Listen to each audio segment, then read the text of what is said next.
VR Podcast, your realm for all things immersion tech in education and business. Well, welcome today. Today we're off season 3 of the VR Podcast, and we're going to be trying out something very new. So please bear with us because we're actually recording inside of VR. This is the first time that we have done this. And of course, I have none of my teammates here, but that's okay because they're off on their summer break as educators, as they should be. James is actually suffering through a storm. He actually has no power right now. So let's just send our thoughts out to him. And who cares about those that are just around having fun on their summer vacation? But anyways, Engage is actually a social, multi-user virtual world that's designed for education. And wouldn't you know it, today we have the pleasure of actually hearing from the CEO and creator of Engage, David Whalen. So actually though, before we get started, right, I just want to make note that Engage is being tested on the Oculus Quest, okay? And so I'm in a Quest right now. I don't know if we can tell. Mm-hmm. Can we tell that I'm in a Quest? I can see you as a half-body avatar, okay. Yeah, so it looks very, very similar to the PC version of Engage. And the main difference you will see when you're in the Quest is you'll see Quest avatars, which are slightly different to our full PC avatars. Which we're definitely familiar with because we've been using Engage as a platform to communicate for, I would say, upwards of a year and a half. And we love it. And I personally can't see a difference between the two. So that's using standalone Quest-based Engage as opposed to PC desktop-based. I can't. Yeah.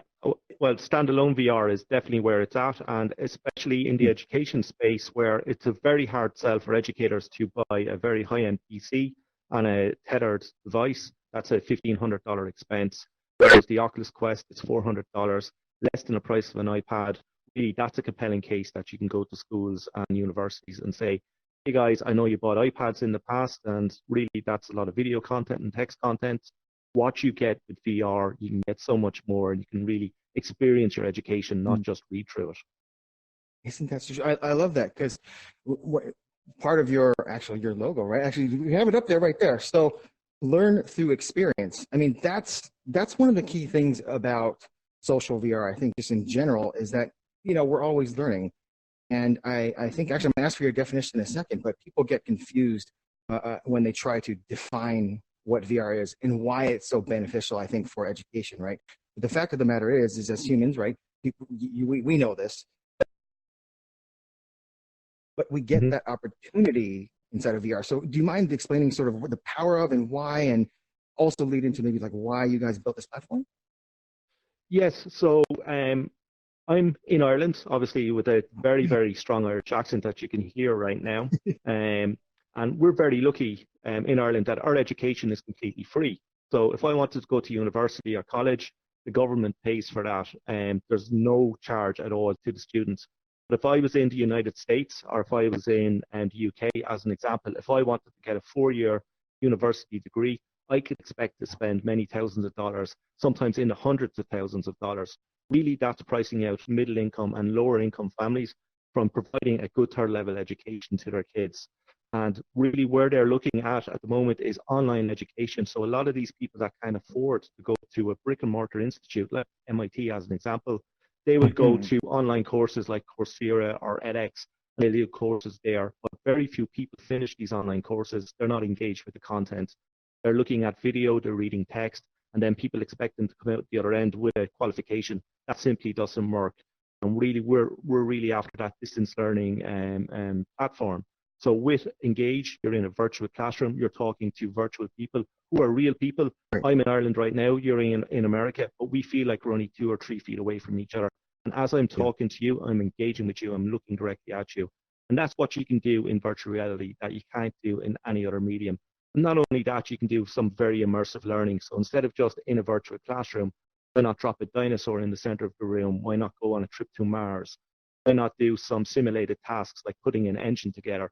This is all stuff that is very easy to do. We even have virtual whiteboards. You can just stand up, draw on the whiteboard, collaborate over long distances. All this stuff is made possible within virtual reality that traditional media just didn't have access to. I think you summed that up perfectly. Traditional media didn't have access to these types of experiences. So as Jeremy Bounce and others would say about using VR for, impossible, rare, expensive, dangerous, kind of productive things of that nature. Here's a new acronym, DICE.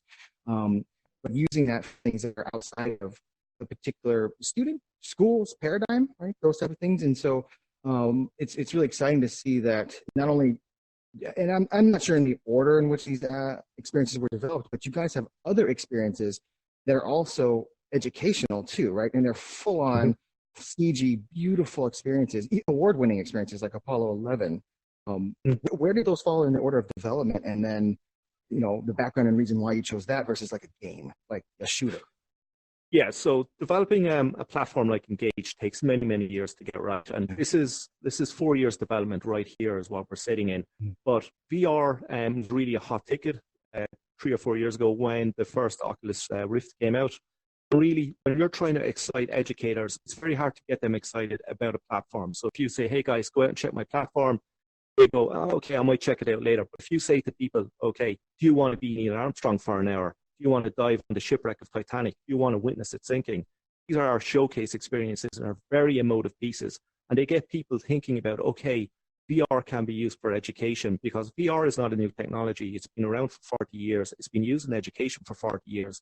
It's just hugely expensive. And we're trying to get the mass market into VR, into education.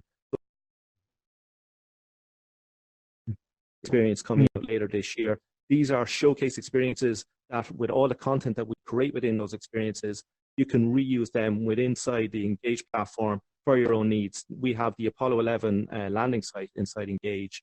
We have the actual launch pad as well from Apollo 11 inside Engage. We have a Titanic museum. These are all assets we would have had to create anyway. So we're creating the assets, we're publishing showcase experiences, but all the time it's building up the asset base on this platform.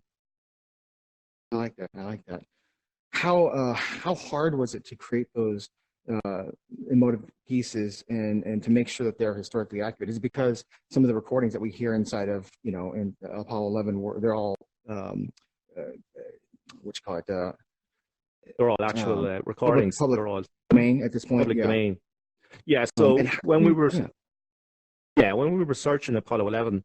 Everything that NASA do, because it is a public entity, is public domain. Well, almost everything. The only thing we couldn't use is the astronaut's likeness. So I actually played Buzz Aldrin inside the Apollo 11 experience. It's my face you see inside. They're sitting down. But we did use all the real audio. Even the moon surface is real. So when you're looking out of the cockpit of Eagle 1 as it's coming down for the landing, that's the photo mosaic that NASA created for the simulator that the astronauts trained on. So every valley and every crater you see is exactly accurate. Because we are an education company, we want to make sure we're as accurate as possible. We did take some artistic license. Obviously, the launch didn't take 7 minutes to get to space. It was 14 minutes, but we kind of narrowed it down a bit. And we took off the shields that was on the window as well, so kids could look out the window. Because really, it needs to be accurate, but also needs to inspire. And really, the inspirational part of it really came to the forefront, and then we made it as accurate as possible. Even in Titanic, there was 2 years of research went into Titanic, very accurate version of the shipwreck. When you dive in certain areas of the shipwreck, you hear the real survivors talk themselves. We licensed audio from BBC, so it's the real survivor words you're hearing from the survivors themselves as you enter certain areas of the shipwreck. So we do put a lot of care and detail into these experiences. And then we did work with BBC on Berlin Blitz. Again, original audio. We put you inside a Lancaster bomber. You go on a mission over Berlin in 1943. And what we're doing is we're not creating stories. We're just telling the story as it happened, because history is exciting enough in my eyes. Like, history is super exciting. You have to do is tell the story. You don't have to embellish anything. There's a huge and vast history from many, many countries. And the reason we chose Apollo as the first, it's one story that's universally told in every city, every town around the world. Even in Russia, they just say it as it happened. They have huge respect for what the US did back in the 1960s, as did everybody around the world. Mm-hmm. No, I love that. And I love the fact that these experiences are being made, because there's two things that I take away from what you just described. When you described the fact that you condensed the 14-minute launch to 7 minutes, what I thought, and what I think what our audience thinks, because our audience are all educators, they're all fairly versed in the immersive communities. They understand the technology, they own and use the technology with their peers and also with their students. But what I have found with your experiences specifically is that for instance, as you're leaving the Titanic, okay, and you're on the raft, it's extremely slow. But it's slow because you've taken into consideration not only the length of time that people are in it, but they're prone, you're getting rid of that nausea symptom, right? You're considering various aspects of what the technology can do negatively and sort of like addressing that. And then two, your experiences, there's tons of science. I mean, science out there dissecting a frog, things of that nature is all out there. And I love the fact that history, as you mentioned, is not told necessarily so much through VR enough at this point, but yet that falls in the category of impossible. How do we spatially experience this so that students can understand better what took place and how they can make sure that things certain things don't happen again, in society. I think it's like we're trying to bring emotion into education. As you said, there is a lot of science apps out there and they're really, really good at learning tasks. You're trying to excite children and kids into education, and they need to have an emotional response to what they're being taught, because you only remember movies that make you laugh or make you cry, and because you've had an emotional response. And that's what we try to bring with our educational experiences. Through shock, it could be wonder, it could be anything, but as long as they have some kind of emotional reaction, that means that we're doing our job right, because they really need to engage within their content. And within the Engage platform that we're sitting in today, it really is a tool set for educators globally to create and share their own content. And not only educators, but students themselves can come in here and create their own locations. So you might give a group of 5 or 6 students a task and say, go off and build a Roman villa and reenact what life was like back in Rome 2,000 years ago. Yeah. They can do that within this platform as their project and then share that with their other students or with the educators themselves, and can get graded on that. So it's a really powerful tool for that kind of collaborative work.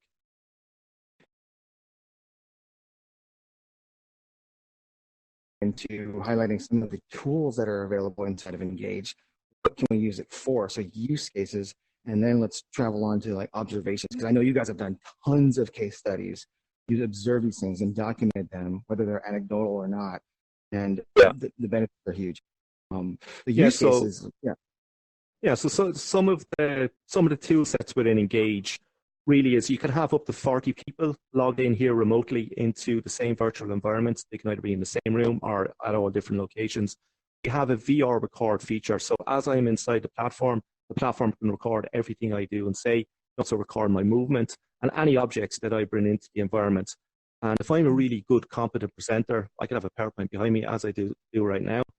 I can record a lecture-style presentation. I can then sit down from the point of view of the students, replay that over again, and if I'm happy with my performance, I can publish that on the platform as is, and then sell that content if need be. But not only can I record myself, I can also record all the audience, I can record the students, and everything that they do and say within the platform. So if the group task, you can sit back down and look at the group task and make judgments on, okay, you should have done this or you should have done that. It can also be used for corporate training, say betterment programs, so presenting skills, interviews, all of that can be done within the platform as well, very, very easily. And we've made a very, very intuitive menu system where you have a virtual iPad, because we know educators know how to use iPads. Yeah. And it's just a touch screen where they can drop objects within the platform. And if you're on Quest, we do have a virtual screen where you can select objects as well. And we think it's quite easy to use, and we are getting feedback all the time from educators out there using it. So we work quite a lot with Oxford University in the UK. We've done a wide variety of lecture-style content with those guys. We've done stuff on cancer research. We've done stuff on medieval manuscripts. University was a medical training app where what they used to do in Oxford was they'd send the professors from Oxford over to Africa, train students there how to resuscitate babies with very limited equipment, and they'd use a very realistic doll. It was very expensive to do that, but now what they do is within the Engage platform, they teach the students remotely using HTC Vives, and we have a virtual baby, and they do their life-saving training in virtual reality, and it's a lot more intense. When you're working on a doll, the doll doesn't respond. You might have 20 people in the room with you as well, and you might feel a bit silly, whereas when you're in virtual reality, because you're completely immersed in the content and the baby is getting bluer until you save it, people come out and they'd be totally sweating with stress until they save that baby because they have 4 minutes. And that's just one of the examples.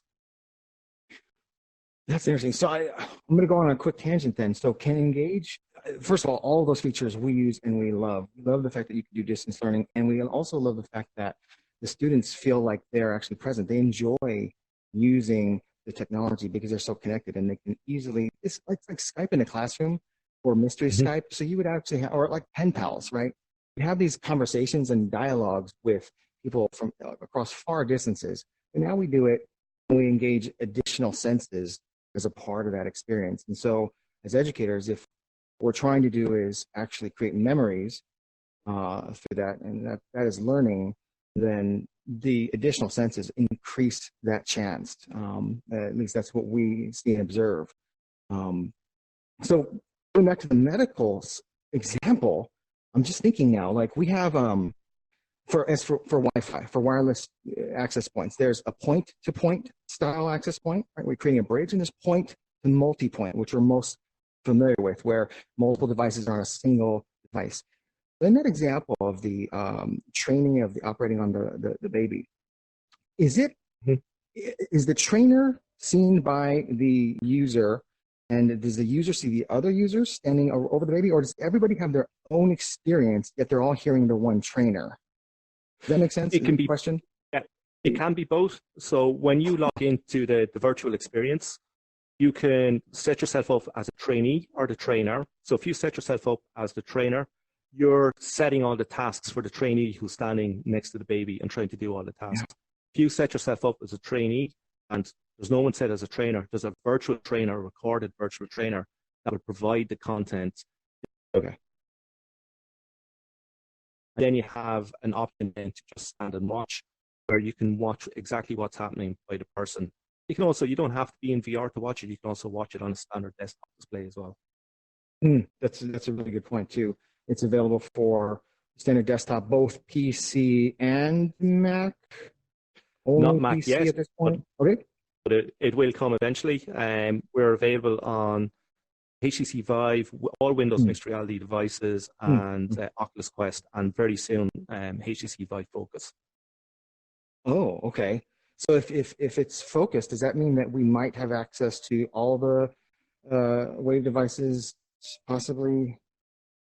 Well, possibly the more powerful ones. So you're looking at the Pico G2 and above. Okay. Good to know. Okay. And then observations. So as you guys see and hear back from schools and universities and even business that are using your product, what are they saying? Whether are they saving money? Are they saving time? Are they, attracting new talent? Yeah. So we're seeing the business cases are taking it up as like a sales tools and for virtual meetings. And because it is quite secure, you can set up meetings with a password, your own virtual room. You can also set up meetings through our web app, like GoToMeeting, and you can link up OneDrive, Google Docs, some other cloud platforms as well, and you can share desktop all within Engage in the Quest. So it's very useful for people for business meetings. That's the biggest use case currently for corporate. In education, then we work with Shenandoah University. They're a really good university to work with first responders on first responder training. Also, they do stuff like active shooter training. They'll also do stuff as in one example. Actually, he was talking down somebody from a ledge, with a virtual megaphone, and how people react in stressful situations. They've also done some long distance interview skills in there as well with people with disabilities, as an example. So you might have somebody with kind of a mild type of autism. Now, people with autism, what they find very hard is to read emotions on people's faces, and they really withdraw in themselves. When they come into a platform like Engage, because we have full body avatars, we have facial avatars as well, but the thing with our faces is they don't emote the same as they do in the real world. So people with mild autism actually really relax and open up within a virtual platform, and they can speak a lot easier to a virtual person in a virtual room than they would with a real person. I think that's key. That's one of the keys of the technology, is that it can reach a different subset of users in a different way. And so, as I feel you are sitting right in front of me, the user that's working with the child that's autistic could actually possibly be in the room next door. It doesn't, but it's a tool, right? Yeah, indeed. And And we're actually seeing as well that VR has a lasting effect. So even when, here's an antidote. So the very first place we ever demonstrated virtual reality in public was we had a very early prototype of the Apollo 11 experience. We brought it to a place called Wexford in Ireland. This is where JFK's family are from. And we went to JFK's grandfather's school and we showed it to the school kids, okay? And they all, obviously, they really, really enjoyed it. And then at the very end of the demonstration, the educator came up to me, the teacher, and said, we have one more person. Can we put this person in and give him a demonstration? They didn't say anything else to us. And it was one of the janitors. He was about 40 years old. He came in, he tried out the VR experience. And he seemed to enjoy it. And he took it off and said, how did you find that? He said, yeah, that was very good. And he went away. 20 minutes later, the same educator came up with tears in their eyes. And we were like, geez, what's wrong? And they said that person that was inside has severe autism. Been working here for the past 15 years. They've never ever said more than one or two words. And they're down there in the cafeteria and they're talking like parrots. They're talking all about the experience and really after opening up. And it lasted quite a while after that. And we're seeing similar effects with other people within the platform where if they have like a mild autism, that they open up inside and they feel more comfortable. And it lasts when they come out of VR. I love that. I think there's just so many opportunities to use this as a new medium. I mean, as educators, we talk about how different modalities and how we're reaching the different students while we're trying to teach the exact same content, their auditory, their kinesthetic, etc. And this is just one more tool in our belt there. But even myself, I'm dyslexic myself, so I never went to university or college. And I'm really good at some subjects and I'm really poor at other subjects. And it's not that my educators were poor, it's just I responded better to some educators. And I'm hoping within a platform like Engage, as more educators use it, we want to turn educators into rock stars.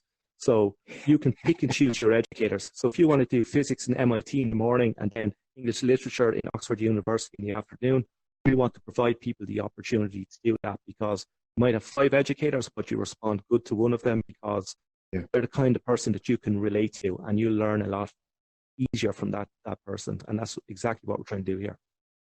I love that choice. I mean, boy, if we could have a conversation around what university looks like in the future, that would be like another 2 hours.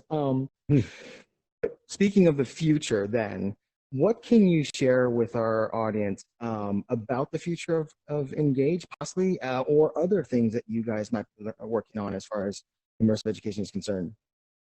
Yeah, well, look, our big focus is Engage. Everything we do as a company, showcase experiences, any one-off pieces of work, everything is focused back into Engage. It's all building our assets set out. Like, really, Engage, we see this as the future of education, the future of online education. And in many cases, it's probably going to be a lot of people's only choice because there's only so many universities, there's only so many educators. There's so many foreign exchange students that are coming in as well, paying huge premiums for classes as well. It really is an unfair advantage for people who have money to get a good education. I truly believe that there is somewhere in the world an Einstein-level person flipping burgers in Burger King because they never had the opportunity to talk to these world-class educators. And within our platform, Engage, world-class educators can record their content, VR record their content, their presence, and people will feel like they're getting that one-to-one education because that person really feels like they're in front of them. It's not just a video. It looks and feels and acts like a real person. And that's what we're trying to bring to the world.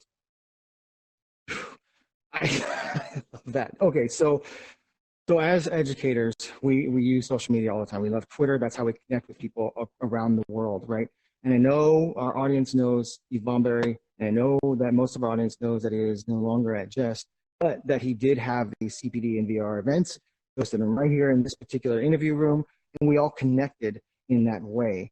So for our listeners who don't have or are not yet using Engage, can you just close up with how they can get it, where they can find you guys, how much is it, is there a premium offering, and just let's take it from there. Yeah, so they can download a free version of Engage by going to our website, engagevr.io. Again, it will work on a standard desktop display, but really the real benefit is in VR, and we highly recommend getting either an Oculus Quest or HTC Vive Focus. We're currently in the final stages of developing the standalone version of Engage, and we'll be releasing it quite soon, hopefully on most of the major stores. And there is a premium version of Engage that offers you additional assets and additional options for creating content, but you can just contact us and we can work on a deal by deal basis. I love it. I love it. David, thank you. Before we actually close out, I just want to tell our audience, and I know they can't see this, but occasionally, if you do see it, we're going to try to post this on our YouTube channel.